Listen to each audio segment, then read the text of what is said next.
Mga miyembro sa Salam Police Advocacy Group konspag sa Talawa Police Station kaganinang buntag.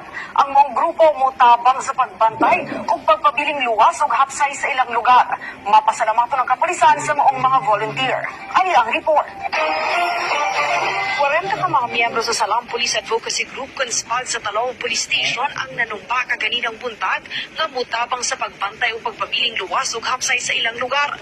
Sumala sa Talawa Musbag President na si Engineer Arnold Adam Companya, tanang miyembro sa ilang grupo pulos mga volunteer. Sa kasamtangan ng ilang mga miyembro pulos mga Muslim, ugbot nilang ipakita nga kapartner sila sa pagpabiling hapsay sa Talomo. Mag-monitor sab sila sa ilang mga dapit aron malikayan ang mga mahitabong krimen. Kaya atong kapulisan, kung tanaw na to, pilara sila. Kay tanaw na to sa akong community.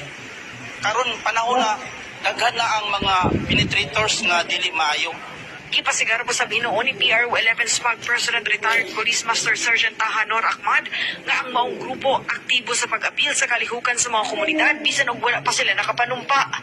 Nagkinaot kini nga magpadayon ang pag-aktibo sa maong grupo. Dinhi sa Davao Region, daghan na sabang ilang mga miyembro nga nagatabang sa pagbantay sa seguridad sa katawhan. Region sa pagkakaroon more or less na sa mga almost 4,000 na ta. Nagpasalamat tinuon si Talomo Station Commander Police Major Noel Villahermosa sa maong mga volunteer.